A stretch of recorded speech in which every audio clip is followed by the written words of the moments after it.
యేసుక్రీస్తు వారి పేరిట హృదయపూర్వక వందనాలు తెలియజేస్తున్నాం. అందరికీ వందనాలండి. దేవుని మాటలు విందాం. సిద్ధంగా ఉన్నారా? సిద్ధంగా ఉన్నారా? సిద్ధంగా ఉంటే ఏం చెప్దాం? దేవుని స్తుతిద్దాం. హల్లెలూయా. సిద్ధంగా ఉంటే ఏం చేద్దాం? దేవుని స్తుతిద్దాం. పోయిన ఆదివారం ఒక టాపిక్ మీద మనం 2 వచనాలు ధ్యానం చేశాం. గుర్తుందా? పోయిన ఆదివారం ఆత్మీయులారా, ఆ టాపిక్ మీద మనం ఎన్ని విషయాలంటే 2 విషయాలు నేర్చుకున్నాం. చాలా సంగతులు ఉన్నాయి. ఈరోజు మరి కొన్ని చదువుదాం. ఆ మాట మూలవాక్యం చదవండి. యెషయా గ్రంథంలో 51వ అధ్యాయం 4వ వచనాన్ని చదువుదాం. యెషయా గ్రంథం 51వ అధ్యాయం 4వ వచనం. నా ప్రజలారా నా మాట ఆలకించుడి, నా జనులారా నాకు చెవి యొక్కి వినుడి. దేవునికి స్తోత్రం. హల్లెలూయా, హల్లెలూయా, ప్రైజ్ ది లార్డ్. ఇక్కడ దేవుడు అన్ని జనులను ఉద్దేశించో, నాస్తికులను ఉద్దేశించో, దేవుని మాట వినని వారిని ఉద్దేశించో మాట్లాడట్లేదు. ఎవరిని ఉద్దేశించి మాట్లాడుతున్నాడంటే తన జనులైనటువంటి వారిని ఉద్దేశించి. ఒక మాటలో చెప్పాలంటే దేవుని నమ్మి విశ్వాసంతో ముందుకు కొనసాగుతున్నటువంటి వారిని గురించి మాట్లాడుతున్నాడు. ఆమేన్, హల్లెలూయా. చూడండి, నా ప్రజలారా అంటున్నాడు, నా జనులారా, నా పేరు పెట్టి పిలువబడిన వారులారా. అంటే ఇక్కడ దేవుని యొక్క ఉద్దేశం ఏంటంటే ఎవరిని గురించి ఆలకించండి అని మాట్లాడుతున్నాడు అని అంటే సమకూర్చబడినటువంటి సంఘం, సమకూర్చబడినటువంటి సంఘం. సమకూర్చబడిన సంఘం చాలా విలువైంది. సమకూర్చబడిన సంఘం చాలా విలువైంది. ఎందుకంటే సమకూర్చబడడానికి చాలా ప్రయాసం ఉంటుంది, చాలా ప్రయాసం ఉంటుంది. ఇప్పుడు మీరందరూ ఇక్కడ సమకూర్చబడ్డారు. మీరందరూ వర్కనే వచ్చారా? చెప్పండి. చాలా మంది వస్తూ వెళ్తూ ఉన్నారు. మీరు ఉన్నారు, సమకూర్చబడ్డారు. ఇలా సమకూర్చబడటానికి సేవకుడు, విశ్వాసులు ఎవరో ఒకళ్ళు మీ రక్షణలో పాత్ర వహించారు. మీ మారు మనసులో ఎవరో ఒకళ్ళు పాత్ర వహించారు. మీరు సమకూర్చబడడానికి, రక్షించబడడానికి, ఈరోజు పరిపూర్ణంగా యేసయ్యను ఆరాధించడానికి ఒక త్యాగపూరితమైనటువంటి పరిచర్య జరిగింది. కాబట్టి విలువ పెట్టి కొనబడిన వారు మీరు అంటుంది వాక్యం. దొరికిన వాళ్ళు కాదు, మనం దొరికిన వాళ్ళం కాదు, విలువ పెట్టి కొనబడిన వారు. ఆమేన్ చెప్దామా? వెల చెల్లించాడు యేసయ్య. నీ నా కోసం, మనందరి కోసం ఆయన వెల చెల్లించాడు. కాబట్టి మీరు తొలగిపోకూడదు, తొందరపడకూడదు, నిరుత్సాహపడకూడదు. నా జనులారా ఆలకించండి. నేను చెప్పేది వినండి. కలవరాలు ఉండొచ్చు, టెన్షన్ ఉండొచ్చు, భయం ఉండొచ్చు, ఆందోళన ఉండొచ్చు, అప్పులు ఉండొచ్చు, సమస్యలు ఉండొచ్చు, ఏమైనా సరే మనం కలవర పెట్టేవి చాలా ఉంటాయి. అయితే ఇట్లాంటప్పుడు మనం ఏం చేయాలి? ఆయన మాట ఆలకించాలి. నేను మీకు ఇది అర్థం కావడానికి దావీదు చెప్పిన ఒక మాట చెప్తాను. ఒక్కసారి అంటాడు, నీవు నా పితరులకు ప్రమాణం చేశావు, నీవు నాకు మాట ఇచ్చావు, నువ్వు నాకు ప్రమాణం చేశావు, నాకు మాట ఇచ్చావు, దయచేసి నీ దాసునికి చేసిన ప్రమాణమును మాటను జ్ఞాపకము చేసుకో. ఇంతగా నీవు నన్ను హెచ్చించుటకు నేను యాపాటి వాడిని. ఇది పైన ఉంటుంది, ఆ కింద భాగంలో ఈ మాట ఉంటుంది. నీవు నాకు ప్రమాణం చేసావు, నీవు నాకు మాట ఇచ్చావు. దయచేసి ఆ ప్రమాణమును మాటను నువ్వు జ్ఞాపకం చేసుకొని, నేను మందిరం కట్టడం కానీ, నా కుమారుడు మందిరం కట్టడం కానీ, నా కుటుంబాన్ని నువ్వు హెచ్చిస్తానని, ఆశీర్వదిస్తానని నువ్వు మాట ఇచ్చావు. కాబట్టి కృపతో దానిని జ్ఞాపకం చేసుకోవాలి. హల్లెలూయా.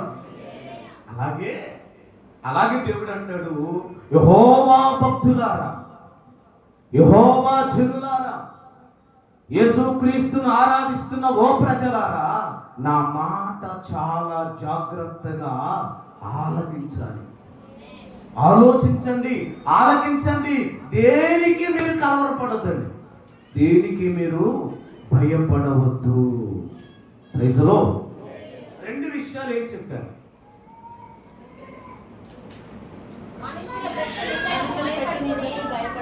మొదటి విషయం ఏంటంటే మనుషులు పెట్టు నిందకు భయపడకుడి.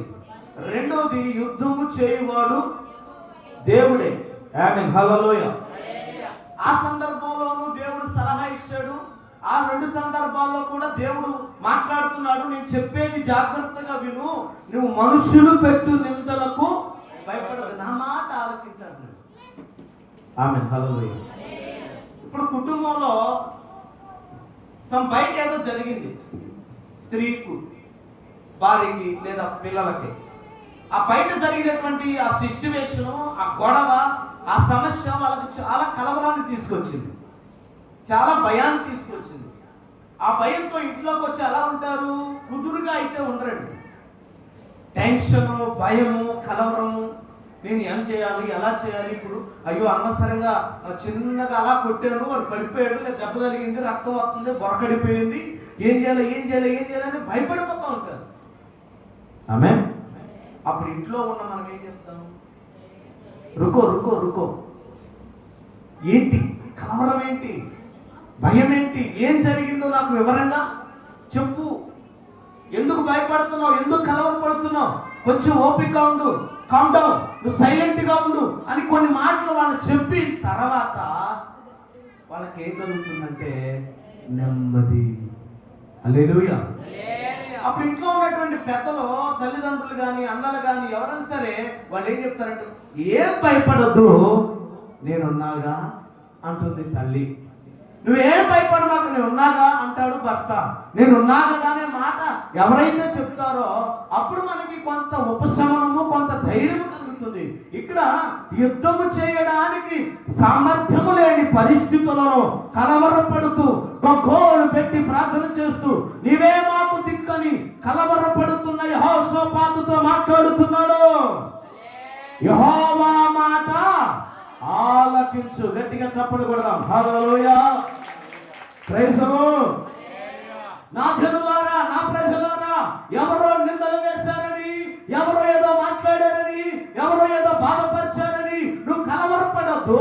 మనుషులు పెట్టు నిందలకు నువ్వు భయపడవద్దు. దేవునికి స్తోత్రం. ఈ రెండు సందర్భాల్లో దాదాపుగా 57 నిమిషాలు నిన్న పైన ఆదివారం వాక్యం. దేవునికి స్తోత్రం. చూద్దాం. దేవుడు ఈ రెండు విషయాలతో మాట్లాడుతున్నాడు. మూడో విషయం ఏంటంటే, రండి యోబు గ్రంథం 34వ అధ్యాయం. యోబు గ్రంథం 34వ అధ్యాయం 10-11 వచనాలు స్పష్టంగా చదవండి. జ్ఞానం గల మనుషులారా, నా మాట ఆలకించుడి. దేవుడు అన్యాయము చేయుట. దేవునికి స్తోత్రం చెప్పండి. దేవుని స్తోత్రం చేద్దాం. చూడండి, విజ్ఞానము గల మనుషులారా, నా మాట ఆలకించుడి. దేవుడు అన్యాయము చేయుట అసంభవం. సర్వశక్తుడు దుష్కార్యము చేయుట అసంభవం. నరుల క్రియలకు తగినట్టుగా ఫలము ఆయన వారికి ఇచ్చును. అందరికీ వారి వారి మార్గములను బట్టి వారికి ఫలమిచ్చును. దేవునికి స్తోత్రం. హల్లెలూయా. న్యాయము తీర్చే నీవు నాకుంటే చాలేను ఉంటానన్నాడు. ఓకే, నువ్వు ఉన్నావు కదా, రైట్. న్యాయము తీర్చే నీవు నాకుంటే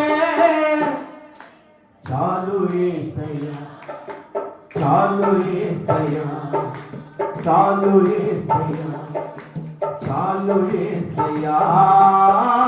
నమ్మకమైన దేవుడమైనా ఏమే చాలు యేసయ్యా. నేనేమైయున్నా, ఏ స్థితిలోనున్నా, నేనేమైయున్నా, ఇంకేమి కోరుకోనయ్యా, అసలు ఇంకేమి. దేవునికి స్తోత్రం. న్యాయమును తీర్చే దేవుడట. ఆయన అన్యాయము చేయుట అసంభవం. ఇప్పుడు నీకు ఒక న్యాయం, నాకు ఒక న్యాయం చేశాడు అనుకుంది.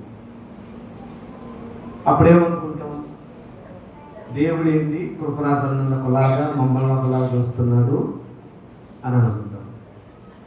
లేదా మీరు బాగా అభివృద్ధి చెందుతున్నారు అనుకోండి, అరే వీళ్ళు బాగా ఎదుగుతున్నారు, అభివృద్ధి అవుతున్నారు, నేనేంటి ఎప్పుడు ఇక్కడే ఉండిపోయాను, ఎక్కడ వేసిన గొంగలి అక్కడే అన్నట్టు అయిపోయాని, ఇదే తప్ప దేవుడు వాళ్ళని ఒకలాగా నన్ను ఒకలాగా చూస్తున్నాడు అని మనం అనుకుంటాం కదా. ఆమె చెప్పండి. అయితే ఇందులో కూడా ఒక చిన్న కిట్టుకుంటుందండి. ఎవరిని పడితే వాళ్ళని దేవుడు హెచ్చించడు. వారి వారి దేవుని స్తోత్రం. మనం మార్గము తిన్ననైన మార్గంలో మనం ఉండకుండా నాకు ఆశీర్వాదం లేదు, నన్ను దేవుడు దీవించలేదు, నాకు దేవుడు సహాయం చేయలేదు, నాకు అది రాలా ఇది రాలేదని సనుక్కుంటే కాదు. ఎవరైతే దేవుని యొక్క తిన్నని మార్గములో గుండా నడుస్తారో వారికి దేవుడు అన్యాయము చేయుట అసంభవము. దేవునికి స్తోత్రం. న్యాయము తీర్చడానికి దేవుడు కొన్ని సందర్భాల్లో సేవకులను పంపిస్తాడు. న్యాయము తీర్చడానికి కొన్ని సందర్భాల్లో ప్రవక్తలను పంపించారు. న్యాయము తీర్చడానికి కొన్ని సందర్భాల్లో దేవుడే దిగి వచ్చాడు. దేవునికి స్తోత్రం. ఇక్కడ యెహోవా మాట ఆలకించుడి, ఆయన అన్యాయము చేయుట అసంభవము. ఎవరితో చెప్తున్నాడు? విజ్ఞానము గలవారులారా. ఎవరో మూర్ఖులు కాదు, మూర్ఖులతో కాదు దేవుడు మాట్లాడేది. మీరు జ్ఞానం కలిగిన వారు, మామూలు జ్ఞానం కాదు, విజ్ఞానము, గొప్ప శాస్త్రవజ్ఞులు. ఆమేన్, హల్లెలూయా. గొప్ప జ్ఞానము కలిగిన వారు మీరు. నా మాట ఆలకించండి. నాకేదో అన్యాయం జరిగిపోయిందని, నన్ను ఎవరు పట్టించుకోవట్లేదని, నా పక్షంగా నిలబడే వాళ్ళు ఎవరు లేరని, నా పక్షంగా మాట్లాడే వాళ్ళు ఎవరు లేరని, ఇదిగో నా గురించి పట్టించుకునే వాళ్ళు ఎవరు లేరని ఒకవేళ నువ్వు అనుకున్నట్లయితే దేవుడు అంటాడు, నేను నీకు అన్యాయము చేయను. ఆమేన్. దేవుడు ఎవరై అంటే న్యాయము తీర్చే దేవుడు. రండి వాక్యంలోనికి వద్దాం. మొదటి సమూయేలు గ్రంథం 7వ అధ్యాయం 16వ వచనం చదువుదాం.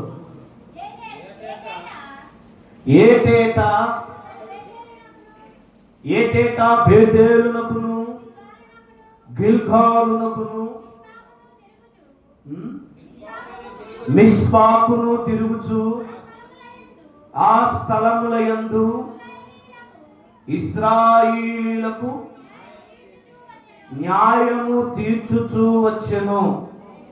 న్యాయము తీర్చుచు వచ్చెను. దేవునికి స్తోత్రం చూద్దాం. హల్లెలూయా. ఎవరు? సమూయేలు ప్రవక్తను దేవుడు ఎలా ఏర్పాటు చేశాడో చూడండి. ఇక్కడ చూడండి. ఏటేటా అంటే ఏంటి? ప్రతి సంవత్సరము ఏం చేస్తున్నాడంట? బేతేలునకును గిల్గాలునకును మిస్పాకును తిరుగుచు ఆ స్థలముల యందు ఇశ్రాయేలీయులకు న్యాయము తీర్చుచూ వచ్చెను. Praise the lord. నేను ఇక్కడ కొంచెం హిస్టరీ చెప్పాలనుకుంటున్నాను. ఒక చిన్న హిస్టరీ, చరిత్ర. హన్న నాకు కుమారుడే కావాలి అని అనడానికి ఒక బలమైన రీజన్ ఉంది అక్కడ. ఎంతమందికి తెలుసు?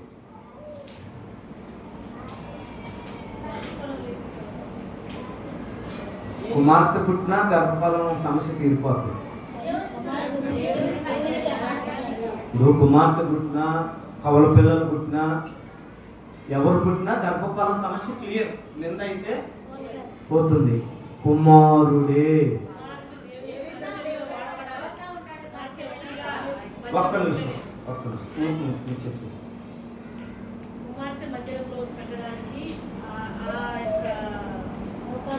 అవకాశం లేదు.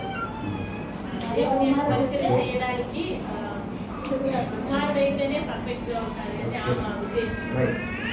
పరిచర్య నిమిత్తమై అక్కడక్కడే తిరగడానికి కుమారుడే అయితే పరిచర్యలో చక్కగా ఉంటుంది. కుమార్తె అయితే ఎక్కడికి వెళ్ళినా ఒకవేళ అక్కడ ఉన్నట్టు. ఆ కాలంలో ఏలీ చనిపోయిన తర్వాత వారికి సరైన నాయకుడు లేడు కాబట్టి, ఎందుకంటే ఇజ్రాయెల్ ప్రజలకు న్యాయం లేరు ఆ కాలంలో. అందుకే సమయం పుట్టడానికి కాదు. ఏమండి, అన్న కొడుకే కావాలనడానికి రీజన్ అడిగారు. చెప్తున్నాడు. మీరేమనుకుంటున్నారు? ఆమె ఇప్పుడు ఈ వచ్చిన మీరు చదువుతానే మీకు అర్థమై ఉండాలి. యాటేట సంవత్సరం ఎక్కడెక్కడ బేతేలులో సమస్య ఉంది, గిల్గాలులో సమస్య ఉంది, మిస్పాలో సమస్య ఉంది. ఆమె బాగా వినండి జాగ్రత్తగా. దేవునికి స్తోత్రం. అన్న కుమారుడే కావాలి అనడానికి బలమైన రీజన్ జాషువా చెప్పాడు. ఆమెన్. హల్లెలూయా. మీరు చెప్పింది ఈక్వలే. ఎందుకంటే ఆడపిల్లలు పరిచర్య చేయలేరు, పురుషులైతే పరిచర్య ఈక్వల్ గా ఉంటుంది. కానీ విత్ రిఫరెన్స్ ఏంటయ్యా అంటే, ఆ రోజుల్లో న్యాయం తీర్చే వాళ్ళు ఎవరు లేరు. దైవజనుడు చనిపోయిన తర్వాత దైవజనుడు యొక్క కుమారులు ఉన్నారంటే వాళ్ళు లేరు. వాళ్ళు భ్రష్టులైపోయారు, పాపంలో పడిపోయారు. ఆ గ్యాప్ లో, కొన్ని సంవత్సరాల గ్యాప్ లో కాపరి లేని గొర్రెల వలె ఇశ్రాయేలీయులు ఉండిపోయారు. కాపరి లేని గొర్రెలైపోయారు. కాపరి ఉంటే అనగానే అలా వెళ్ళే గొర్రెలు కూడా ఏమవుతాయి? నాకు అది అర్థం కాదు. అది లాంగ్వేజ్ అది భలేగా కదా. లేదా కట్టెతో ఇలా పడుతుంటాడు, ఇట్టపోయే గొర్రె కూడా ఎలా దిగుతుంది. అదొక టెక్నిక్. ఇప్పుడు ఇశ్రాయేలీయులు ఎలా ఉన్నారంటే, వాళ్ళల్లో వాళ్ళే పెద్దలైపోయారు, వాళ్ళల్లో వాళ్ళే కొట్టుకొని చేస్తున్నారు, వాళ్ళల్లో వాళ్ళే తిట్టుకున్నారు. ఒక నాయకుడు లేక చెదిరిపోయిన సంఘం అక్కడ ఉంది. అదే సంఘంలో విశ్వాసిగా ఏముంది? సేవకుడు ఉన్నాడు, సేవకుడు కొడుకులు ఇద్దరున్నాడు. వాళ్ళైనా ఇదిగో ముసలోడు చనిపోయిన తర్వాత సంఘాన్ని చూసుకుంటాడు అనడానికి ఆస్కారం అక్కడ లేదు. చాలండి. దేవునికి స్తోత్రం. అంటే అక్కడ ఆశలు లేవు. ఏలీ చనిపోతే సంఘం ఆగిపోతుంది, పిల్లలు కూడా చెడిపోయిన వారుగా ఉన్నారు. ఆ సంఘ పరిస్థితి ఏంటి, ఇశ్రాయేలీయుల పరిస్థితి ఏంటి, మందిరం యొక్క పరిస్థితి ఏంటని గ్రహించిన అన్న దేవుణ్ణి ఏమడుగుతుందో తెలుసా? ఒక మొక్కుబడితో కూడిన ప్రార్థన. మన ప్రార్థనలో ఒక రకమైన మనం చేసే కుమారుడే కావాలనే దాంట్లో స్వార్థం ఉంటుంది ఎవరికైనా సరే. ఏంటి ఆ స్వార్థం? వారసత్వం అనో, లేకపోతే సేవకుడు కావాలనో, కొడుకుంటే మంచిదనో. అన్నిళ్ళు అడిగామనుకో ఏం చెప్తారు? కొడుకు ఎందుకమ్మంటే తలకొరివి తలకొరివి పెట్టాలి. పుత్రుడు ఏం చేస్తాడంట? పున్నామ నరకం నుండి తప్పిస్తాడని వాళ్ళ ఆశ. ఇక్కడ అన్న కొడుకుని అడగడానికి కొడుకే కావాలని ప్రార్థన చేయటానికి ఒక బలమైన రీజను, తను ముసలి అయిపోయిన తర్వాత, తన కుటుంబం ముసలోడు అయిపోయిన తర్వాత, ఇదిగో ఉన్న తర్వాత పుట్టేవాళ్ళు చూస్తారో లేదో అని కాదు, ఇతనే చూస్తాడని కాదు, అక్కడ ఉన్న లోటు, ఆత్మ సంబంధమైన కుటుంబాన్ని కట్టడానికి తన జీవితాన్ని త్యాగం చేసిన మహాపుణ్యాత్మురాలు అన్న దేవునికి స్తోత్రం చెప్పండి. సంతోషాన్ని కోల్పోయింది, ఆనందాన్ని కోల్పోయింది. ఇదిగో ప్రజలు చూస్తే అధోగతి పాలైపోయారు. సంఘానికి నాయకుడు లేడు, ప్రవక్తలు లేరు, నడిపించేవాళ్ళు లేరు. బేతేల్లో సమస్య, గిల్గాలులో సమస్య, మిస్పాలో సమస్య. ప్రజలు అల్లకొల్లాలంగా గలిబిలి అవుతున్న తరుణములో అన్నా అనే ఒక స్త్రీ గగ్గోలు పెట్టి ప్రార్థన చేస్తుంది, నాకొక్క కుమారుని దయచేయి ప్రభువా, ఆ కుమారుని నీకే. అది తీర్మానం. Praise the lord. కుమారుడు పుడితే ఇంకొకటి, కుమారుడు పుట్టాడు కదా అని చప్పట్లు కొట్టుకుంటూ బర్త్డే అన్నప్రసన్న పెట్టేసి కుటుంబ ప్రార్థన పెట్టేసుకొని బర్త్డే కొట్టం పెట్టేసుకొని సూపర్ డూపర్ అని చెప్పేసి ఎగరలా. నా దగ్గరుంటే సరిగ్గా నేను పెంచలేనేమో, తప్పిపోతాడేమో అని ఏం చేసింది? దేవుని మందిరములో పాలు తాగే వయసులో ఉన్న కొడుకుని కొన్ని సంవత్సరాల పాటు పిల్లలు లేక నిందలు అనుభవిస్తుండగా ఇచ్చిన కొడుకును అలారు ముద్దుగా చూసుకోవలసింది పోయి, ఏమండి ఈరోజు మనందరం చేసే పనదే కదా, ఇచ్చిన దేవుణ్ణి కూడా మర్చిపోయి పిల్లల కోసమే పరితపిస్తున్నామా లేదా? అవునా కదా? గర్భఫలం కోసం మొరపెడుతున్నాము, గర్భఫలం వచ్చిన తర్వాత దేవునికి దూరం అయిపోతున్నాం, దేవుని సన్నిధికి దూరం అయిపోతున్నాం. వాళ్ళ చదువులు, వారి ఎడ్యుకేషన్, వారి భవిష్యత్తు ఇదే పని అయిపోయింది. కానీ దేవుని మరుస్తున్నాము, దేవునికి దూరం అవుతున్నాం అనే సంగతి లేదు. కానీ అన్న ఎక్కడ దేవునికి దూరం అయిపోతాడో, నేను సరిగ్గా పెంచలేనేమో, అదే దైవ సేవకుడి దగ్గర పెడితే ఆయనే చూసుకుంటాడని చెప్పేసి నమ్మకంగా అక్కడ వదిలిపెట్టి ఇక్కడ ఇంట్లో ఉండి ప్రార్థన చేస్తుంది. దేవునికి స్తోత్రం చెప్పండి. సమూయేలు అక్కడ ఎలా ఎదిగాడంట? మనుషుల దయలో, దేవుని దయలో ఎదుగుచూ ఉండేను. కొట్టండి చప్పట్లు గట్టిగా. Praise the lord. సేవకుడు పిల్లలు పాడైపోయారని చెప్పేసి మన పిల్లలు కూడా పాడైపోతారు అనుకోవటం తప్పు. అర్థమైందా? సేవకుల పిల్లలు భయం భక్తి లేకుండా ఉన్నారు, మరి మన పిల్లలు కూడా అలా ఉంటారేమని చెప్పేసి అనుకుంటాం. నెవర్. సేవకుల పిల్లలు లోపడలేదని మిగతా వాళ్ళు లోపడరా? చెప్పండి, లోపడతారు. నేను మా ఇంట్లో మా అమ్మ నాన్న సేవకులా, మా తాత ముత్తాతల సేవకులా, పాస్టర్లా? లేదే. నేను కూడా లోకానుసారంగా మనందరూ మీ అందరిలాగే తిరిగానే, మీ అందరిలాగే జీవించానే. మరి దేవుడు నన్ను ప్రత్యేకపరుచుకోలేదా? దేవునికి స్తోత్రం చెబుతాం. కాబట్టి ఇక్కడ విషయం ఏంటంటే, సేవకుని దగ్గర పెంచితే, మందిరంలో పెంచితే, ఆ మందిరం యొక్క అవలక్షణాలు అతనికి వస్తాయి. మందిరంలో ఉన్న ఆత్మఫలాలు అతను పొందుకుంటాడు, మందిరంలో ఉన్న ఆశీర్వాదం అతను పొందుకుంటాడు. కాబట్టి మందిరంలోనే పెంచింది. ఆ సమూయేలట పెద్దవాడైపోయాడట. పెద్దవాడైపోయి ఆ తల్లి దేని కొరకైతే కొడుకును కన్నదో ఆ పనిలో రంగంలోకి దిగాడు. అదే ఈ వచనం. ఇప్పుడు చదవండి, మీకు అర్థమవుద్ది. 16వ వచనం. ఏటేటా అతడు బేతేలునకును గిల్గాలునకును మిస్పాకును. దేవునికి స్తోత్రం. బేతేలు మొట్టమొదటి ఏంటి? అక్కడ బేతేలుకు వెళ్ళారు. బేతేలు అంటే ఏంటి?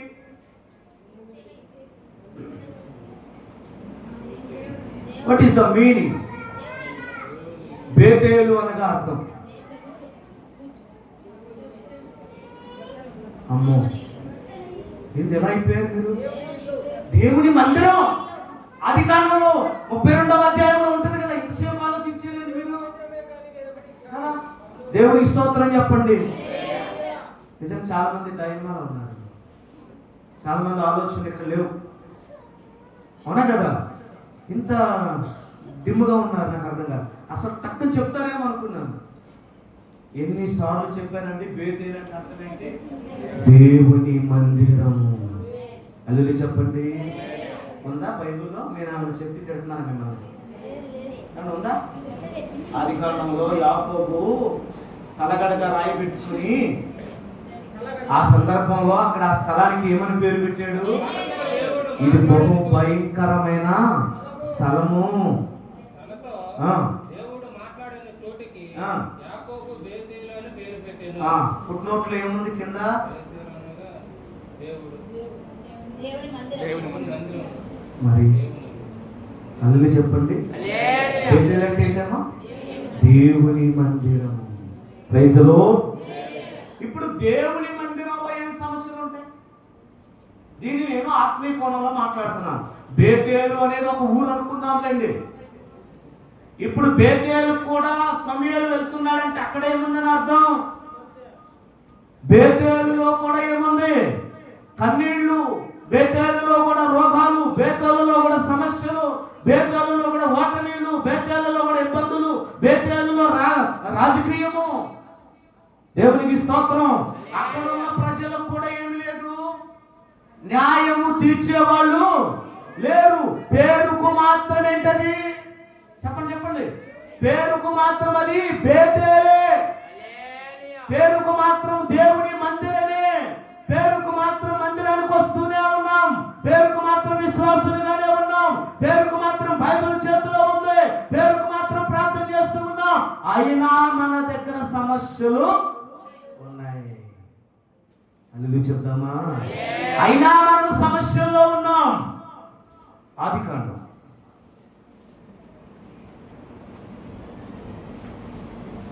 12వ అధ్యాయం 8వ వచనం చదివితే,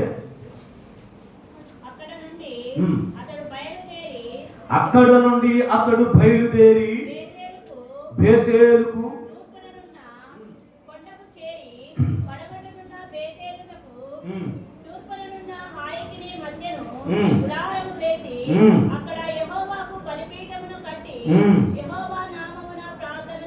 బేతేలులో ఏముంది? ప్రార్థన. అబ్రహాం ఏం చేశాడంటే అక్కడ బలిపీఠము కట్టి యెహోవా నామమున ప్రార్థన చేసెను. దేవునికి స్తోత్రం చేద్దామా? హల్లెలూయా. సమూయేలు దేనికి వెళ్తున్నాడు? బేతేలుకోనంటే ప్రార్థన చేసుకోవడానికి కాదు.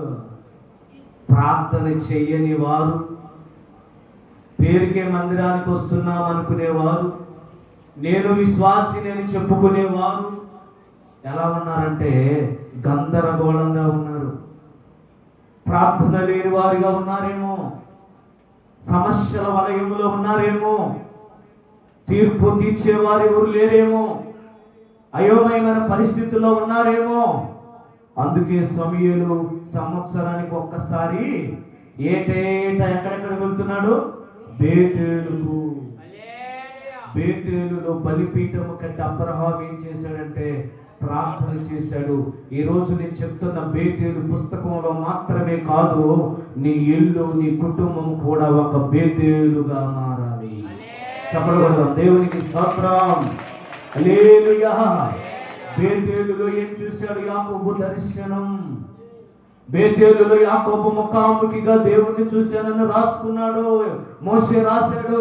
కానీ హెబ్రీ గ్రంథకర్త అంటాడు అక్కడ వారు చూసింది దేవుని దూతలనినని. దేవునికి స్తోత్రం చేద్దామా? బేతేలులో దర్శనము, బేతేలులో ప్రార్థన, బేతేలులో బలిపీఠము. ఇలాంటి వాతావరణం ఉండవలసిన పరిస్థితులు ఎలా మారినాయి అంటే న్యాయము లేని పరిస్థితి, సమస్యలతో కూడిన పరిస్థితి. అందుకోనేమో 20 సంవత్సరాల పాటు యాకోబు యొక్క మజలి, యాకోబు యొక్క ప్రయాణం, యాకోబు యొక్క గమ్యం అర్థం కాని పరిస్థితులలో ఉండిపోయింది. చూడండి ఆదికాండం 35వ అధ్యాయం 1వ వచనం చదువుతారా? దేవుడు యాకోబుతో నువ్వు లేచి బేతేలునకు వెళ్ళి అక్కడ నివసించి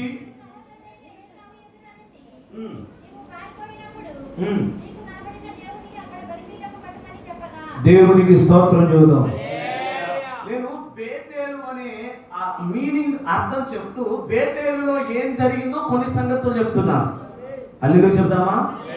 మందిరంలో ఉన్నాము, మాకే సమస్య లేదన్న వాళ్ళు ఉన్నారు ఇక్కడ. అమ్మా, నేను సంఘంలోనే ఉన్నాను, విశ్వాసిగా ఉన్నాను, మాకే ప్రాబ్లం లేవన్నాడు ఎవరు లేదు కదా. ఏదో ఒక ఉన్నాయి, లేని చేస్తే అసలు ఎంత హ్యాపీ. అంటే మనందరికీ న్యాయం జరగాలి. ఏం జరగాలి? న్యాయం జరగాలి. ఆమె చెప్దామా? న్యాయం చేయటానికి దేవుడు సమూయేలును పంపిస్తే ఈరోజు మీకు న్యాయం చేయటానికి కృపరాజును పంపించాడు అని చెప్పుకోవాలి. అలాగా ఊరికి అట్లా దేవునికి స్తోత్రం. అంతే కదండి. మీకు బాగోపోతే ఏం చేస్తున్నా? ప్రార్థన చేస్తున్నా. మీ ఇంట్లో సమస్యలు వస్తే ఏం చేస్తున్నా? మాట్లాడుతున్నా.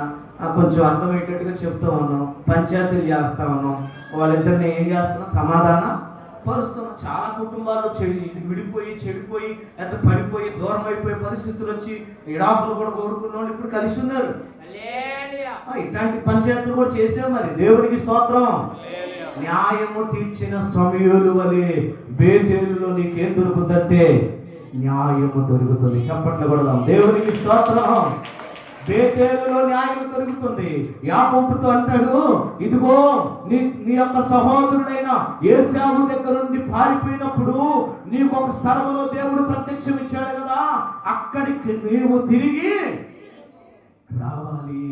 అక్కడ నువ్వు బలిపీఠం కట్టాలి. ఆ రోజు బలిపీఠం కట్టలేదు. అతను దేవుడు దర్శనం ఇచ్చినప్పుడు బలిపీఠం కట్టలేదు. ప్రతి దానికి ఒక టైం ఉంటుంది. మనం అనుకొని మన నిర్ణయం తీసుకొని మన సొంత ఆలోచన ప్రకారం దేవుని సంఘాలు కట్టకూడదు, మందిరాలు కట్టకూడదు. దేవుని యొక్క ఏర్పాటు లేకుండా ఒకవేళ మందిరం కడితే, ఈరోజు చాలా సంస్థల వాళ్ళు మందిరాలు కట్టారు, డబ్బులు ఉన్నాయని సంస్థ వాళ్ళు ఇచ్చారని ఆ మందిరంలో గడ్డి, ఆ మందిరంలో పశువులు, ఆ మందిరంలో బట్టలు ఆరేసుకోవటాలు లేవంటారా? చాలా చూపిస్తారు. దేవునికి స్తోత్రం చూద్దాం. ఆ మందిరంలోనే మహిళా గ్రూప్ సంఘాల మీటింగులు లేవంటారా? మందిరాల్లో ఏం జరుగుతుంది? వ్యాపారము దొంగల బహగా మార్చేశారు. అది యేసుప్రభు ఆ రోజే చెప్పారు. అంటే మందిరం కట్టడము ఇది దేవుని యొక్క ఏర్పాటు, దేవుని పని. నిన్న కడప వెళ్ళాం. 8 మంది వెళ్ళాం. యవనస్తులమే, అందరం యవనస్తులు వెళ్ళాం. 8 మంది వచ్చారు. చక్కగా మేము వస్తామన్నా అని వెళ్ళాము. అక్కడ ప్రార్థన చేసుకున్నాం.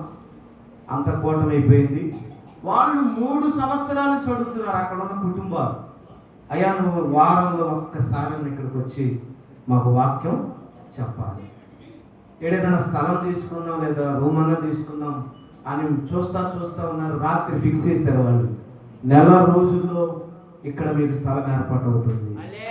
నెల రోజుల్లో హాల్ ఇక్కడ మనం తీసుకుంటాము. ప్రతి ఆదివారం నైట్ ఇక్కడ ఆరాధన జరగాలంటున్నారు. హల్లెలూయా. వాళ్ళకు ప్రేమ చూస్తుంటే, కాబట్టి కడపలో నాకు తెలిసి ఒక 60-100 మంది సేవకులు ఉంటారండి. ఇక్కడే ఉన్నారు ఒక 50 మంది సేవకులు. మా అసోసియేషన్లోనే 45 మంది ఉన్నారు. ఇంకా బేతేలు వాళ్ళు, రాక్ చర్చి వాళ్ళు, వీళ్ళు కలపకుండానే ఇంతమంది ఉన్నారు పులివెందుల సరౌండింగ్లో. ఇంకా అంతమంది సేవకులు ఉన్నా కూడా వీళ్ళు రాత్రి గమనించారు. నాతో వచ్చిన వాళ్ళు డాక్టర్లు, అక్కడ ఉన్నవాళ్ళు ఎస్ఐ, పోలీసు వాళ్ళు, వాళ్ళందరూ ఉన్నతమైన జాబ్ ఉన్నవాళ్ళే. నన్ను కారు ఎక్కేంత వరకు వాళ్ళు భోజనం చేయకుండా రోడ్డు దాకా నా వెనకాలే వచ్చి నిలబడి ఎక్కించి వెళ్ళే వరకు అక్కడే ఉన్నారు. దేవునికి స్తోత్రం చూద్దాం.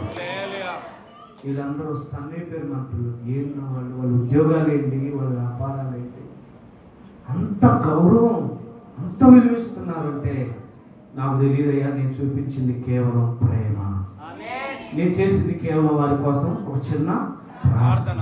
దేవునికి స్తోత్రం చూద్దాం. బేతేలునకు రమ్మన్నాడు. 20 సంవత్సరాలు పట్టింది. కవరెంట్ చర్చెస్లో నాకు ఒక ఆఫర్ వచ్చింది. కవరెంట్ చర్చిలో ఉన్నాగానే నేను డిస్ట్రిక్ట్ లీడర్గా ఉన్నాను. ఇస్రాయేల్ గారు నాకు ఒక ఆఫర్ చేశారు. ఏంటంటే, నువ్వు డిస్ట్రిక్ట్ లీడర్గా కడపలో ఉండాలి, ఒక చిన్న రూమ్ తీసుకొని ఉండు, ఇక్కడ ఉంటూనే నీ పులివెందుల సంఘాన్ని నువ్వు చూసుకో, నీకు నెలకి 14,000 జీతం ఇస్తానన్నా. నేను అప్పుడే వెళ్ళొచ్చు. కృపరాజు సంఘాలు కడితే 10 మంది ఉన్నారనో, లేకపోతే వీళ్ళకి ఇక్కడ నమ్మకం వీళ్ళు ఉన్నారు కదా అని కట్టడము, లేదా డబ్బులుని అని కట్టడము, ఏదో ఒక ఆధారం లేదా నా ఫ్యామిలీ మెంబర్స్ నా కుటుంబీకులు ఉన్నారని కట్టడం కాదు. అలా కడితే అది సంఘమే కాదు. దేవుని పని దేవుడు చేయించుకుంటాడు. అది నమ్ముతాను నేను. దేవునికి స్తోత్రం. 3 సంవత్సరాల నుంచి, అంతకుముందు 2 సంవత్సరాలు ఇశ్రాయేల్ గారు రమ్మన్నారు, వీళ్ళు 3 సంవత్సరాల నుంచి అడుగుతున్నారు. ఈ విషయమై నేను కూడా ప్రార్థనలో పెట్టాను. ఈ సంవత్సరం దేవుడు ప్రారంభించమని చెప్తున్నాడు గట్టిగా. దేవునికి స్తోత్రం. దేవుని ఏర్పాటు కోసం చూడాలండి. అందుకేనేమో 20 సంవత్సరాలు బేతేలుకు దూరంగా ఉన్నాడు. ఎవరు? యాకోబు. ఈ సమస్యలు న్యాయము తీరాలి, ఈ పరిస్థితులు మారాలి అంటే దేవుడు ఏం చెప్తున్నాడు? నువ్వు బేతేలుకు రమ్ము రమ్ము. బయలుదేరడము వెనువెంటనే యాకోబు బేతేలుకు రాలేదు. అర్థమవుతుందా? బేతేలు వెంటనే రాలేదు. ఆగుతూ ఎక్కడ ఆగాడు బాగా గమనించండి. సేవ అంటే ఈరోజు కమర్షియల్ అయిపోయింది చాలా మందికి. నేను చెప్తే కొంతమంది కోపం అవుతుందేమో, కానీ సేవ అంటే కమర్షియల్ అయిపోయింది. ఏముందండి, ఇంక నాకు వచ్చు, అన్ని వచ్చు, నేను పెట్టేస్తున్నారు, కానీ అది సేవ కానే కదా. దేవునికి స్తోత్రం. దానికి ఒక ప్రత్యేకమైన ఏర్పాటు, పిలుపు ఉంటుందండి. బైబిల్ అంటది, పిలువబడిన వారు అనేక మంది, ఏర్పరచబడిన వారు అనేకులు బోధకులు కాకుండా చూసుకోండి. దేవునికి స్తోత్రం. ఈ మాట చెప్తే కొంతమంది గురువు అంటున్నారు, అందరూ నీలాగే ఉంటారా, అందరూ నీలాగే పిలువబడతారా, అసలు పిలిపే లేదంటున్నారు. తల ఆడబెట్టుకుని అర్థం కాదు.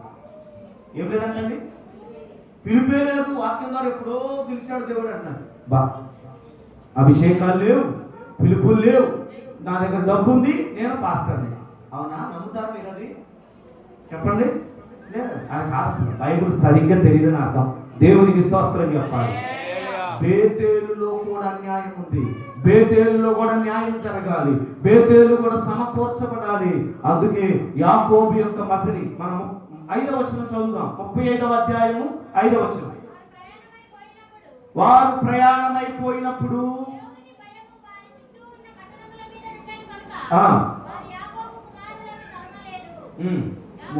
35:5 మరలా చదువుమా. వారు ప్రయాణమైపోయినప్పుడు దేవుని భయము. ఎస్,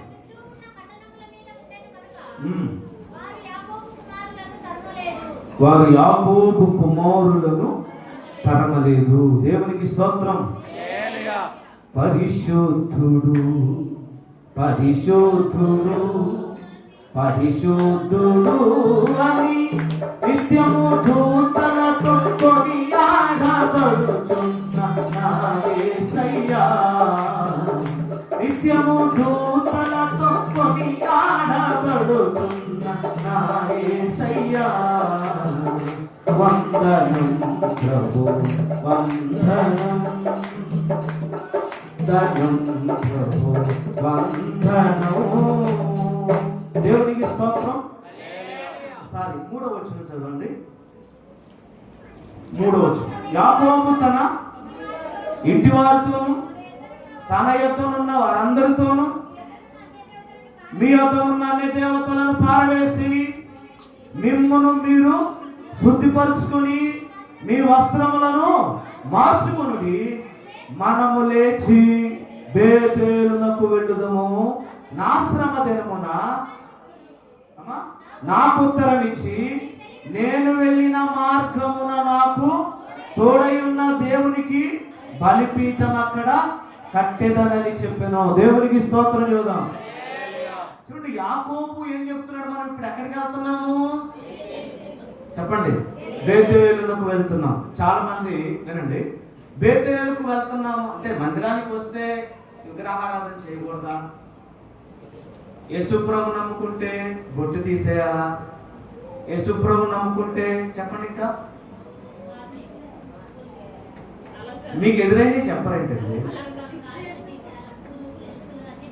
బయట ముగ్గులు రైటే, ముగ్గులు వేసుకోకూడదా? ప్రసాదాలు తినకూడదా? చాలా క్వశ్చన్లు వస్తాయండి. ఈ మధ్య చాలా మంది ఇలా వెళ్తున్నా నేను, వాళ్ళు నమ్ముకోవాలని ఆశ ఉంటుందంట, కానీ పటాలు తీసేయాలేమో. పటాలు తీసేస్తే మా అత్త ఊరుకోదు. ఏంటండి? మా అత్త ఊరుకోదు, మా మామ ఊరుకోడు. ఏం చేయాలి ఇప్పుడు? అత్త మామ కోసం ఆమె అవి ఉంచాలి, కానీ లోపలేముంది? యేసుదేవుడు గొప్పవాడని తెలుసు, రక్షకుడని తెలుసు. దేవునికి స్తోత్రం. ఇలాగా బేతేలుకు వెళ్ళాలి అని అంటే కొన్ని విడిచిపెట్టి రావాలి అని అర్థం. అవి దేవునికి ఇష్టమైనవి కావు, అవి హేయమైనవి. వాటి వలనే 20 సంవత్సరాలు సమాధానం లేదు. ఎవరికి? యాకోబుకి నెమ్మది లేకపోవడానికి కారణం, సమాధానం లేకపోవడానికి కారణం ఏంటి? దేవుని నమ్ముకున్నవాడే, దేవుని దర్శనం చూసిన వాడే, విశ్వాసే, కానీ కొన్ని విడిచిపెట్టలేని బంధాలు అతనని చుట్టుకున్నాయి, కొన్ని విడిచిపెట్టకూడని తనతో ఉన్నాయి. ఇప్పుడేం నిర్ణయించుకున్నాడంటే, అరే బాబు, ఇంక మనం యేసు ప్రభువుని నమ్ముకున్నాము, బేతేలుకు వెళదాం. మీకు అర్థం కావడానికి ఈ మాట, బేతేలుకు వెళ్దాం కాబట్టి ఇప్పుడు బేతేలుకు వెళ్ళేటప్పుడు ఏముండకూడదు మన దగ్గర? ఆచారాలు, చెప్పండి, ముగ్గులు. మేము కూడా బాడుకునేటప్పుడు ఫస్ట్ చెప్పే మాట ఇదే. మేము ముగ్గులు వేయం, కనీసం నీళ్ళు కూడా చల్లం. ఊడమంటే ఉడుతున్నాం 4 సార్లు అయినా. కొంతమంది అవునా అయ్యో అట్టయితే కుదరదు, మాకు ఖచ్చితంగా మా ఇంటి ముందు ముగ్గడిపోవాలంతే పొద్దున్నే. అలా అయితే కుదరదండి వాళ్ళు. ఇంకొంతమంది ఇంట్లో అవి పెడతారు, తింటాకి గుమ్మడికాయలు, టెంకాయలు, నిమ్మకాయలు. అవన్నీ చూస్తానే నాకు అదొక పెద్ద చికాకండి. నేను ఏ ఇంటికి వెళ్ళినా సప్పిడిగా అన్న తీసేస్తాను, తీసి పక్కన పెడతా. అంటే అట్లా ఏదో ఉందని కాదు, కానీ నాకు అది చికాకు అనమాట. ప్రియమైన బిడ్డలారా, మనం బేతేలుకు వెళ్తున్నాము కాబట్టి ఇంతకాలము నెమ్మది లేకపోవడానికి, ఇంతకాలము సమాధానం లేకపోవడానికి గల కారణం ఏంటి? ఓటమికి కారణం ఏంటి? నష్టానికి కారణం ఏంటి? కుమార్తె జీవితం విచ్ఛిన్నం అవడానికి కారణం ఏంటి అంటే కొన్ని ఉండకూడనివి, కొన్ని రాకూడనివి మనలో ఉన్నాయి.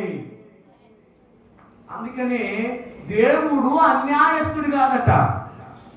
ఆయన ఎవరికి న్యాయము తీర్చాలో ఆయన న్యాయము తీరుస్తాడు. ఎప్పుడు తీరుస్తాడు అని అంటే, నాకొకలాగా నీకొకలాగా ఎందుకు చెప్పాను?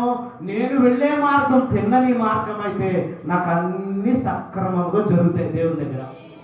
నేను వెళ్ళే మార్గం సరిగ్గా లేకుండా నా ఇష్టానుసారంగా నేను అడుగులు ముందుకేస్తూ నాకు న్యాయం తీర్చు ప్రభు అంటే తీర్చదు.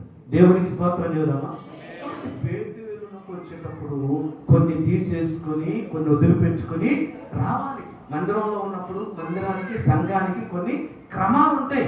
ఆ క్రమాలను మనం పాటించాలి. కేవలం నేను విశ్వాసిని అంటే కుదరదు. కొన్ని క్రమాలు ఉంటాయి, ఆ క్రమానికి తగ్గట్టుగా మనం అడగాలి. ఇప్పుడు షాలో ప్రార్థన మందిరం ఇది క్రమం, బేతేలు వాళ్ళకి అది క్రమం, ఎబ్రోన్ వాళ్ళకి ఒక క్రమం, ఏమంటే సిఎస్ఐ వాళ్ళకి ఒక క్రమం వాళ్ళు పెట్టుకున్నారు. అవునా కదా? ఇప్పుడు వాళ్ళ క్రమాలన్నీ బాగానే ఉన్నాయి, మనదే తప్పుతుంది. ఎందుకు? భయం లేదు, దైవ భయం లేదు, సేవకుడు భయం అంతకన్నా లేదు. బాధ ఏంటి అంటే ఉండడానికి బేతేల్లో ఉన్నా కూడా బేతేల్లో కూడా న్యాయం జరుగుతుంది, బేతేల్లో కూడా న్యాయం తీర్చవలసి వచ్చింది.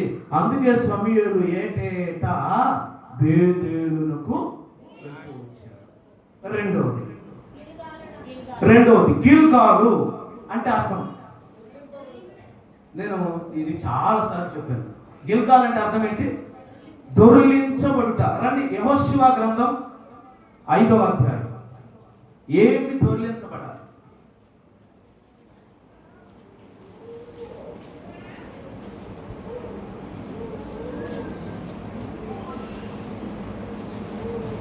ఇంతసేపు తీశారు. 9వ వచనం. యెహోవా నేడు నేను ఐగుప్తు అవమానము మీ మీద నుండకుండా దొర్లించి.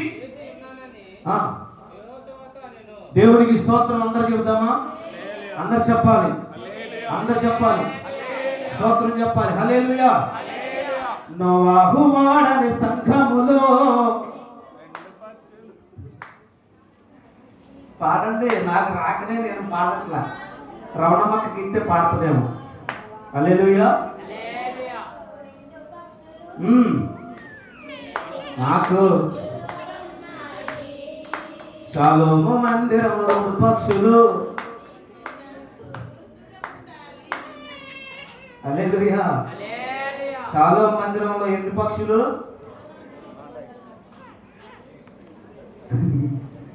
రెండింటాయి కదా, చాలా ఉన్నాయి కదా అంటారా? నోవాహు ఓడని సంఘములో 2 పక్షులు నీకు నాకు గుర్తుగా ఉన్నాయి. సంఘములో 2 పక్షులు నీకు నాకు గుర్తుగా ఉన్నాయి. షాలోము మందిరములో 2 పక్షులు నీకు నాకు గుర్తుగా ఉన్నాయి. మాట వినని పావురం లోబడని కాకి ఈ సంఘములో విశ్వాసులైనాయి.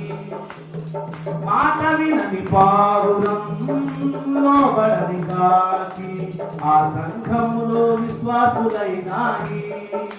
నోవాహు ఓడని సంఘములో నీకు నాకు. అవి చెప్పండి. పక్షులు ఏం చేసి, ఒకటేమో మాట విన్న పక్షి, ఒకటేమో మాట వినని పక్షి.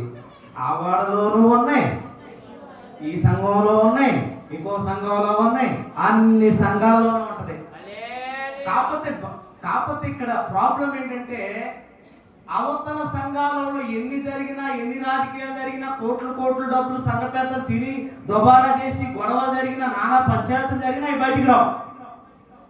మన సంఘంలో క్షేమ చిట్టుకోమంటండి బయట వాళ్ళు ఎవరు మాట్లాడుకోరండి. బయట వాళ్ళు ఎవరు దాని గురించి మాట్లాడరు. ఏమనాలండి, నీ ఇంటి గుర్తు చెప్తావు నువ్వు? అమ్మా, నీ కూతురు ఏదైనా చేస్తే చెప్తావా? నీ భర్త ఏదైనా చేస్తే చెప్తావా? నీ భార్య ఏమైనా చేస్తే చెప్తావా? మరి సంఘంలో ఏదన్నా ఒక చిన్న చిటుకమంటే మొత్తం నారదుడికి చెల్లెళ్ళు అయిపోతారు, నారదుడికి తమ్ముళ్ళు అయిపోతారు. అదేనండి భయం లేకపోవడం. నీ సంఘాన్ని గురించి నువ్వే జాగ్రత్త కలిగి లేకపోతే, నువ్వు వస్తున్న మందిరం గురించి నువ్వే శ్రద్ధ లేకపోతే, బయట వాళ్ళు ఏమన్నంటే ఒప్పుకోరండి. పాస్టర్ని కూడా వాళ్ళ పాస్టర్కి వాక్యం చెప్పడం రాకపోయినా, పాటలు పాడడం రాకపోయినా, సరిగ్గా ఉన్నా లేకపోయినా, వాళ్ళ సేవకుని ఏమన్నంటే వాళ్ళకి ఎంత కోపం అవుతుందో తెలుసా? కానీ మన సేవకుని మనమే ఎండగడతాం కొన్నిసార్లు. ఎంత బాధ వేసిందండి. ఈ పక్షులు ఉన్నాయి, ఈ సంఘంలో ఉన్నాయి, ఆ సంఘంలో ఉన్నాయి, అన్ని సంఘాల్లో ఉన్నాయి. ఏ పక్షి? మాట వినని కదా. దేవునికి స్తోత్రం. గుర్తు తెమ్మని నోవాహు పంపాడు. మాటే మరచి లోకమును ప్రేమించి ఇటు అటు తిరుగుచుండిన కాకి. చాలా దేవునికి స్తోత్రం. జాగ్రత్తమ్మా, నీ ఇంటి గుట్టు ఎలాగా నువ్వు చాలా జాగ్రత్త కాపాడుకుంటావు, నువ్వు సంఘాన్ని గురించి కూడా అలాగే. ఎవరు పడితే వాళ్ళకి లేనిపోని అలా చెప్పి, గతం ఇట్లా చేశారు. ఎవరు పడితే వాళ్ళకి లేనిపోని చెప్పి ఇప్పుడు తలెత్తుకోలేకుండా చచ్చిపోతున్నారు, నిలబడలేకపోతున్నారు సంఘంలో. అందుకే ముందు నేను నా సోకు మంచిది, నేను మంచి విశ్వాసిని, నేను సూపరు, అవతల మంచోడు కదా చెప్పుకో మాకు. తర్వాత నీ మొహం కనపడి తిరిగిపోతారు. కనపడదమ్మా? నీ భక్తి ఏంటో, నీ విశ్వాసం ఏంటో సహవాసం చేస్తే ఖచ్చితంగా తెలిసిపోతాయి. అప్పుడు నువ్వు ఫస్ట్ పరిచయం అయినప్పుడు ఏమేమి చెప్పుకున్నావో ఆ విన్నోళ్ళు ఏమనుకుంటారు? నేను కొత్తలో పరిచయం అయినప్పుడు ఏం చెప్పిందేమో వాళ్ళ గురించి. ఇప్పుడు ఏమేం చేస్తుంది? ఈమె వాళ్ళతో రాసుకొని పూసుకొని తిరుగు. అవును కదా, అలా జరిగిద్దండి. కాబట్టి ఎవరికి తొందరపడి దబక్కన నేను మంచోని ఎవరోడు శత్రుడు అని మాత్రం, ఎందుకంటే ఏది విత్తుతావో అదే. దేవుని స్తోత్రం. బేతేలులో కూడా సమస్య ఉంది. ఆ బేతేలులో ఉన్న సమస్యను న్యాయం తీర్చిన సమయంలో మనకు కనబడుతున్నాడు. ఇక్కడ గిల్గాలుకు వచ్చాడు. గిల్గాలు అంటే ఏంటంట? దొర్లించబడడం. ఏమి దొర్లించబడాలంటే ఆ ఐగుప్తు యొక్క అవమానము మీ మీద లేకుండా నేను దానిని దొర్లించెదను. గట్టిగా చప్పట్లు కొడదామా? గట్టిగా చప్పట్లు కొడదాం. దేవునికి స్తోత్రం, దేవునికి స్తోత్రం.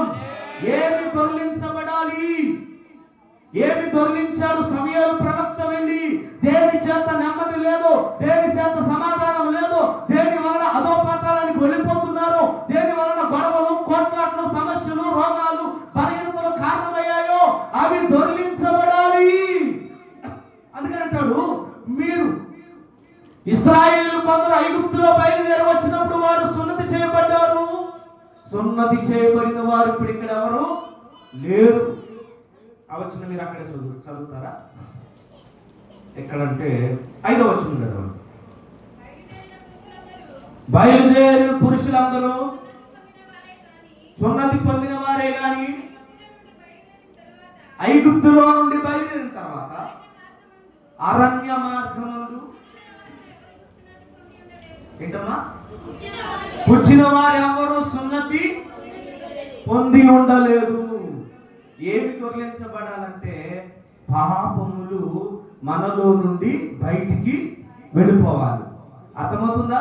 అక్కడ అంటారు, వారు ఐగుప్తులో బయలుదేరి వచ్చినప్పుడు అంత మార్గ మధ్యలో చక్కగా వాళ్ళందరూ సున్నతి పొందారు, వాళ్ళందరూ ఇప్పుడు లేరు. ఈ మార్గ మధ్యలో ఈ 40 సంవత్సరాల కాలంలో అరణ్యంలో పుట్టిన వారు ఎవరికి ఏం లేదు, సున్నతి లేదు. సున్నతి లేకపోవటం వల్ల మీరు అపజయం, సున్నతి లేకపోవటం వల్ల పరిపూర్ణమైన విశ్వాసిగా, పరిపూర్ణమైన భక్తుడిగా మనం లేము. సున్నతి అనగా ఈ రోజు నీకు అర్థం కావాలంటే బాప్తిస్మము. చెప్పండి, బాప్తిస్మము. బాప్తిస్మం తీసుకుంటే మనం ఏమవుతామంటే స్వతంత్రులము. బాప్తిస్మం ద్వారా రక్షణ వస్తుంది, బాప్తిస్మం ద్వారా శిక్ష తప్పించబడుతుంది, బాప్తిస్మం ద్వారా దేవునికి పిల్లలము, కుమారులము, కుమార్తెలమవుతాము. బాప్తిస్మం ద్వారా నిత్య పరలోక రాజ్యానికి, నిత్య మహిమకు చేర్చబడతాం. దేవునికి స్తోత్రం చెప్పండి. అంటే గిల్గాలులో ఏముంది అంటే దొర్లించబడిన అనుభవాలు, విడుదల పొందినటువంటి అనుభవాలు, సున్నతి లేనటువంటి అనుభవాలు అక్కడ ఉన్నాయి కనుక సమూయేలు ఏటా వెళ్ళి అక్కడ అనేక మందిని ఏం చేస్తున్నాడు, గిల్గాలులో స్థిరపరుస్తూ వచ్చాడు. చప్పట్లు కొడదాం. దేవునికి స్తోత్రం. న్యాయం తీరుస్తూ వచ్చాడు. శత్రువులకు మధ్య, ఇదిగో ఇశ్రాయేలుకు మధ్య ఉన్నటువంటి భేదాలను కొట్టివేస్తూ వచ్చాడు. నా పాపములు దొర్లించబడాలంటే నమ్మి బాప్తిసం పొందిన వాడు రక్షించబడును, నమ్మని వారికి శిక్ష విధించబడుతుంది. గుర్తుపెట్టుకోండి, దొర్లించబడాలి. అందుకని సున్నతి చేశాడు. ఆ రోజు ఏం చేశాడు? ఐగుప్తు యొక్క అవమానం మీలో ఇక నిన్నటికి ఉండకూడదని అక్కడ వారందరూ సున్నతి చేయబడ్డారు, అనగా వారందరూ రక్షించబడ్డారు. దేవునికి స్తోత్రం. ఇంకా ఇక్కడ చాలా మంది ఉన్నారు సున్నతి చేయాలి మీకు. అదే సున్నతి అంటే తెలుసా? సాయిబులు చెప్తారు ఒడిగులో, అలాగే తిట్టుకోమాకండి మీరు. సున్నతి అనగా బాప్తిసం.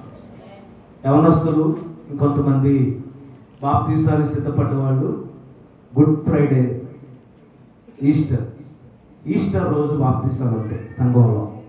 అప్పుడు యవనస్తులు, ఈ కాలేజీ పిల్లలు చాలామంది అడిగారు, యవనస్తులు అడిగారు, పెద్దవాళ్ళు అడిగారు. వాళ్ళందరికీ గుడ్ ఫ్రైడే ఆ 2-3 రోజులు ప్రార్థనలో ఉండండి. ఈస్టర్ పండుగ రోజు ఆరాధన అయిన తర్వాత చక్కగా మీ అందరికీ బాప్తిసాలు ఉంటాయి. వీలైతే ఒక సేవకుడిని మనం పిలుచుకున్నాం, ఆయన ద్వారా నా ద్వారా కలిసి బాప్తిసాలు ఉంటాయి. దేవునికి స్తోత్రం. అందరూ చెప్తాం. మూడోది ముగింపులో, మూడోది ఏంటి? ఎక్కడెక్కడికి వెళ్ళాడు సమూయేలు? బేతేలుకు వెళ్ళి అక్కడ న్యాయం తీర్చాడు, గిల్గాలుకు వెళ్ళి అక్కడ న్యాయం తీర్చాడు, మిస్పాకు వచ్చాడు. మిస్పాలోకి వచ్చి ఏం చెప్తున్నాడు రండి. 1 సమూయేలు గ్రంథం 7వ అధ్యాయం 5వ వచనం.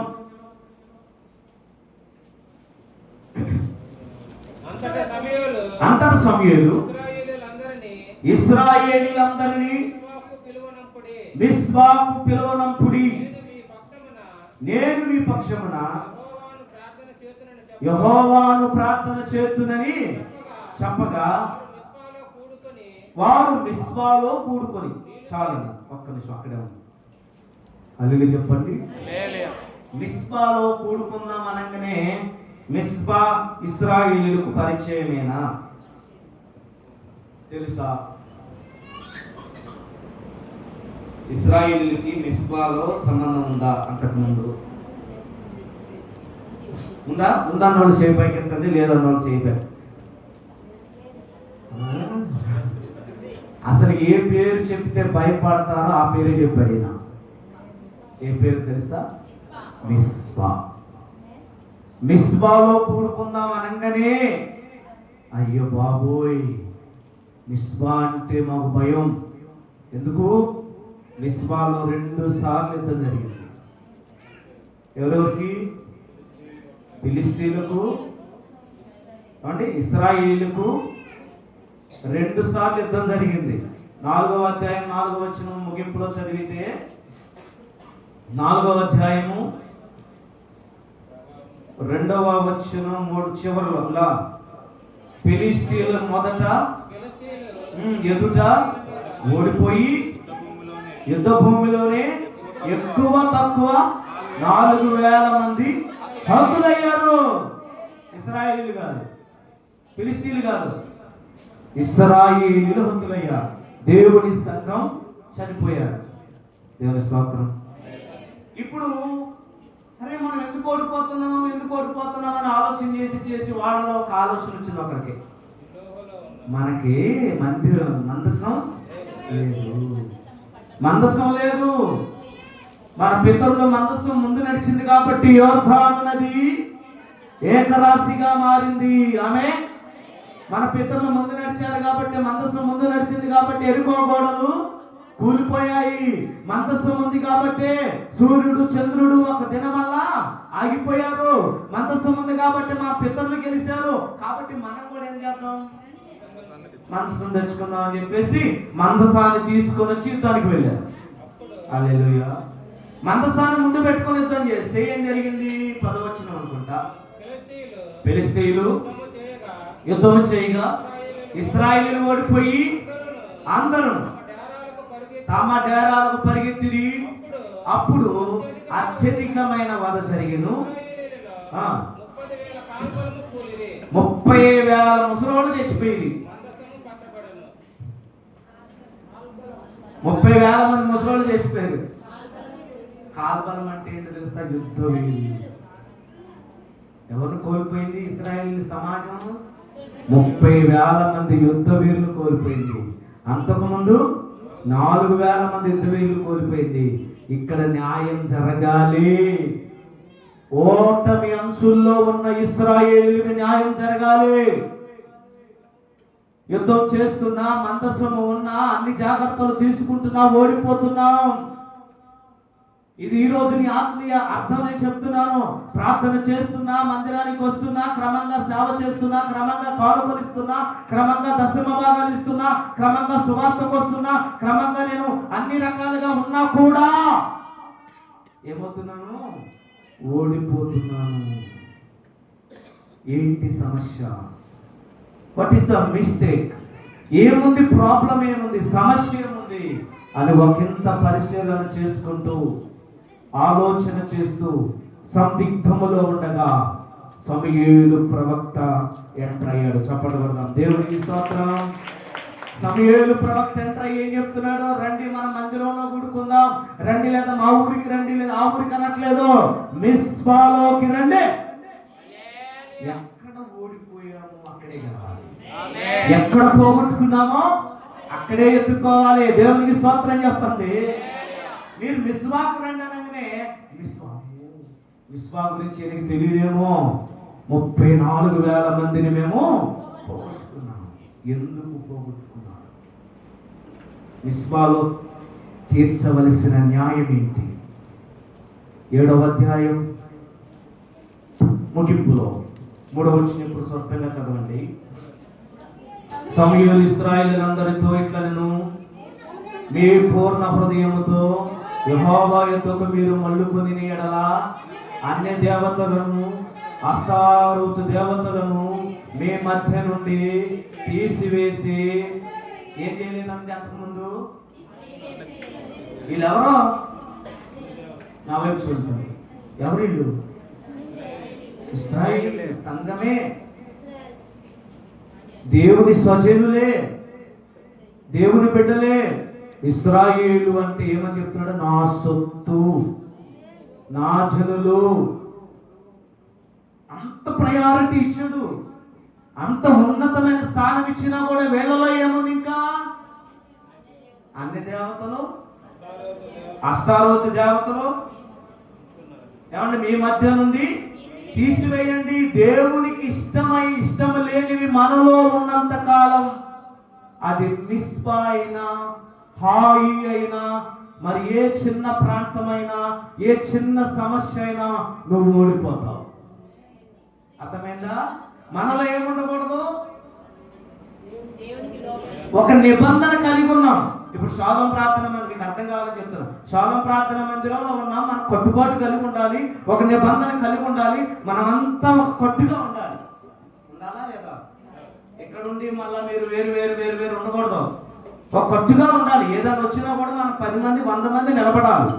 దేవునికి స్తోత్రం చేద్దాం. ఇప్పుడు ఈ కట్టుబాటు అనేది లేకుండా రకరకాల స్వభావాలు కలిగి ఉన్నారు అనుకోండి, రకరకాల ఆలోచనలు కలిగి ఉన్నారు. మనకు సంఘానికి ఒక క్రమం ఉంది, ఆ క్రమ ప్రకారం వెళ్ళాలి.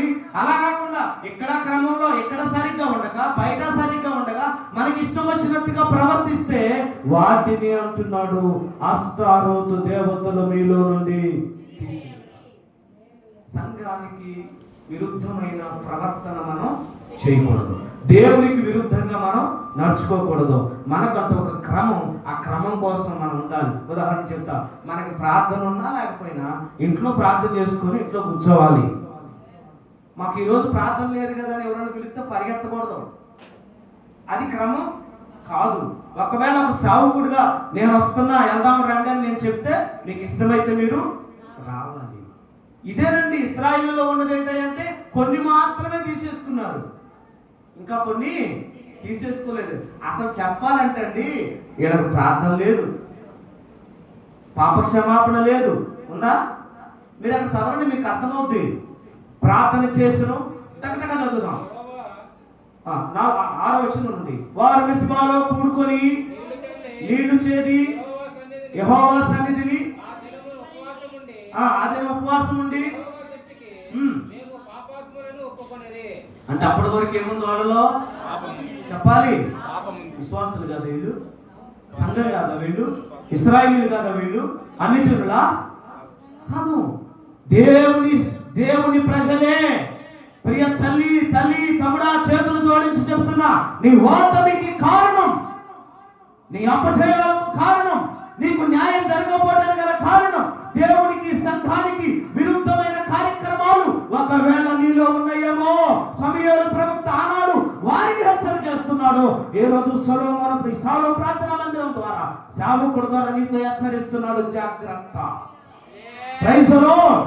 నీలో కొన్ని ఉండకూడనివి ఉన్నవి కనుక వాటిని ఏం చేయాలి? తీసివేసుకొని ప్రార్థన చేస్తేనే ఆ ప్రార్థన చేరుద్ది. అవన్నీ అలాగ పెట్టుకొని ప్రార్థన చేస్తే ప్రార్థన చేరదు. చేరిద్దా? ఏమన్నాడు? వాటన్నిటిని తీసేసుకొని వాటన్నిటిని పాడేసి ఇప్పుడు మీరేం చేయాలి? పూర్ణ హృదయంతో పూర్ణ ఆత్మతో నీ దేవుడైన యెహోవాను ఆరాధించాలి. ఎలా ఆరాధించాలి? నీళ్లు చేది పోసినప్పుడు ఎలాగ పోస్తామో అలాంటి కన్నీటి ప్రార్థన కావాలి, అలాంటి ఉపవాస ప్రార్థన కావాలి. మానక ప్రార్థన చేయాలి.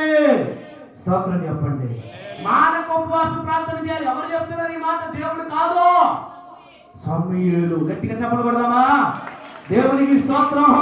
మనము సరైన మార్గాలను నిలబడకుండా, మనము దేవునికి నచ్చినట్టుగా బ్రతకకుండా, మనకి ఇష్టానుసారంగా బ్రతుకుతూ నాకు న్యాయం జరగలేదు లేకపోతే నేను ప్రాబ్లంలో ఉండాలని దేవుని మీద నోరు పారేసుకుంటున్న సంఘమా జాగ్రత్త.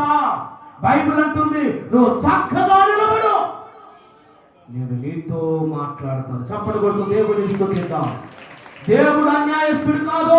కృపరాజుకు ఒక న్యాయము, నీకు ఒక న్యాయము కాదు. నీ మార్గాన్ని బట్టి ఏది విత్తుతావో అదే కోస్తాం. మంచిని విత్తితే మంచి కోస్తాం, చెడుని విత్తితే చెడే కోస్తావు. జాగ్రత్త ప్రియమైన దేవుని బిడ్డలారా. క్రమాన్ని బట్టి అడుగులు ముందుకు వేయమన్నాడు సమూయేలు. మనకున్న క్రమం ఏంటో తెలుసా? ఉపవాసం ఉండాలి, ప్రార్థన చేసుకోవాలి, పశ్చాత్తాపడాలి. అప్పుడు సమూయేలు అంటాడు, మీ అందరి పాపముల నిమిత్తము నేను గొర్రె పిల్లను బలిస్తాను. కొట్ట చప్పలు గట్టిగా. దేవునికి స్తోత్రం. మీరు ఈ విధమైన క్రమంలో, మీరు ఈ విధమైన ప్రార్థన జీవితాన్ని కలిగి ఉండండి. ఎలా ఓడిపోతారో నేను చూస్తా అన కదా. ఎంతవరకు చెప్పేవాడు లేకనే మీరు ఏమైపోయారు? చెడిపోయారు. చెప్పేవాడు లేకనే మీరు చెడిపోయారు. నడిపించేవాడు లేకనే మీరు ఎలాగైపోయారు. కాబట్టి ఇక్కడ నుంచి నేను చెప్పినట్టు మీరు చేయండి. ఎక్కడ దేనిని చూసి భయపడ్డావో, మిస్పా అంటే నిద్ర పట్టని రోజులు గడిచింది ఇశ్రాయేలీయులకు. కానీ అదే మిస్పాలో ఇప్పుడు ఏం చేస్తున్నారు తెలుసా? వారి జీవితాల్లో, వారి హృదయాల్లో దేవునికి ఇష్టమైనవి ఏం చేశారు? తీసి పారవేసి అప్పుడు దేవుని వైపు తిరిగి ప్రార్థన చేస్తున్నారు. హృదయ శుద్ధి గల వారు ధన్యులు, వారు దేవునిని చూస్తారు. దేవుడు ఏమై ఉన్నాడో నువ్వు చూస్తావు చెల్లి. తమ్ముడా, దేవుడు ఏమై ఉన్నాడో నువ్వు చూడాలంటే నీలో ఉన్న అస్తారోతు బయటికి వెళ్ళిపోవాలి. నీలో ఉన్న విగ్రహారాధన బయటికి వెళ్ళిపోవాలి. నీలో ఉన్న కక్ష కార్పుణ్యం బయటికి వెళ్ళిపోవాలి. నీలో ఉన్న అసూయ బయటికి వెళ్ళిపోవాలి. నీలో ఉన్నటువంటి అహం బయటికి వెళ్ళిపోవాలి. అది తీసేసి జీవం కలిగిన దేవుడి వైపు మోకాళ్ళు వేసి ప్రార్థన చేస్తే కనికరించడా దేవుడు? చెప్పండి, కనికరిస్తాడు. నా దేవుడు ఎవరు తెలుసా? కనికర పూర్ణుడండి, కరుణ కలిగిన దేవుడండి, జాలి కలిగిన దేవుడండి. ఇదిగో నీ పక్కన ఉన్న వాళ్ళు దీవించబడుతున్నారు. నువ్వు అలాగే ఎందుకున్నావో ఒక్కసారి ఆలోచించు. ఇంకా కొన్ని నీలో ఉన్నాయి, అవి తీసేసుకొని ఇప్పుడు నేను చెప్పినట్టు మీరు భక్తి చేయండి అన్నాడు. నీళ్లు చేది కుమ్మరించినట్లుగా యెహోవా సన్నిధిలో మీ కన్నీళ్లు అలాగ పారాలి. వాళ్ళు అంటారు, మా ప్రార్థన చేయటం రాదయ్యా, మేము సరిగ్గా చిల్లపోతున్నామయ్యా, మా కలవరాల్లో ఉన్నవయ్యా, 34 మందిని కోల్పోయాం, 34,000 మందిని కోల్పోయామయ్యా. మా కోసం మానక నువ్వు కూడా చెప్పండి. పాస్టర్ ప్రార్థన చేయమని చెప్పారా? పాస్టర్ ప్రార్థన అవసరం లేదన్నారా? నువ్వు కూడా మా కోసం ప్రార్థన చేయి. సేవకుని ప్రార్థన, సంఘ ప్రార్థన ఏకమయ్యింది. ఎవరిని చూసి భయపడ్డారో తరుముతున్నారండి ఇశ్రాయేలీయులు. ఇప్పుడు వాళ్ళని కొట్టలు చెప్పట్లో తరుముతున్నారు ఇశ్రాయేలీయులు వాళ్ళని. ఎవరిని చూసి భయపడ్డారో, ఎక్కడ ఓడిపోయారో, ఏదంటే వారికి కలవరాన్ని పుట్టించిందో అదే మిస్పాలో ఇశ్రాయేలీయులు గొప్ప విజయాన్ని చూశారు. ఎబెనేజర్ అని ఒక రాయిని పాతారు. ఆ రాయిని పెట్టిన పేరే ఎబెనేజర్. గట్టిగా చెప్పలు కొడదాం. దేవునికి స్తోత్రం. ఎబెనేజరే. లేచి నిలబడదాం. ఎబెనేజరే, ఇంతవరకు ఆదుకున్నావే, ఇంతవరకు ఆదుకున్నావే, నిన్ను పూర్ణ మనసుతో ఆరాధించు, నిన్ను పూర్ణ బలముతో ప్రేమించెదను, పూర్ణ మనసుతో నిన్ను ప్రేమించెదను. ఆరాధన ఆరాధన ఆరాధన ఆరాధన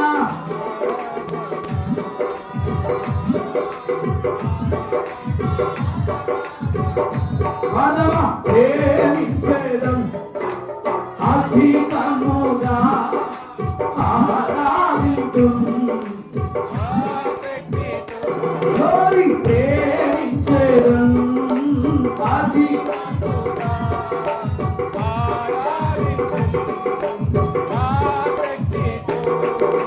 పూర్ణ మనసుతో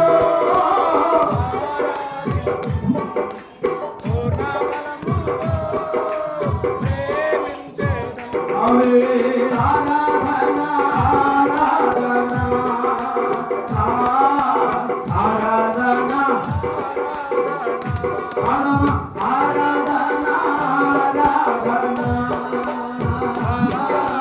ఆరాధన ఆరాధన ఆరాధన యెహోవా రఫా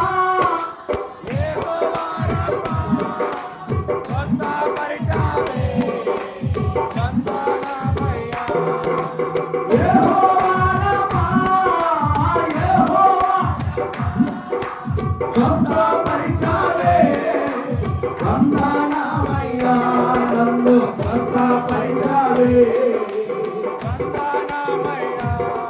నిన్ను స్వస్థపరిచాలే వందనమయ్యా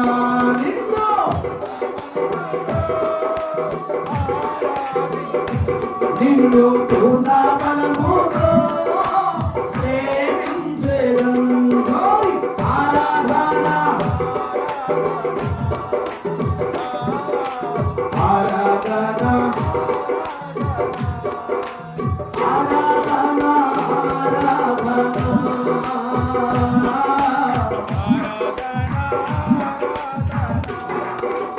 యెహోవా షలోమ్ యెహోవా షలోమ్ శాంతినిచ్చావే వందనమయ్యా యెహోవా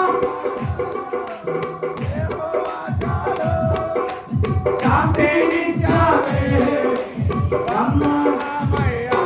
నాకు శాంతినిచ్చావే వందనమయ్యా మాకు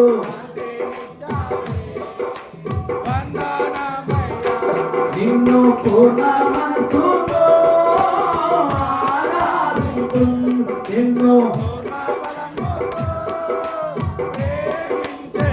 ఆమేన్ ఆరాధన ఆరాధన అందరూ కలిసి ఆరాధన ఆరాధన ఆరాధన యెహోవా నిస్సి విజయాన్నిచ్చావే వందనమయ్యా యెహోవా నాతో ఉన్నావే వందనమయ్యా నీవు నాతో ఉన్నావే వందనమయ్యా నీవు విజయాన్నిచ్చావే వందనమయ్యా నిన్ను పూర్ణ మనసుతో ఆరాధింతును నిన్ను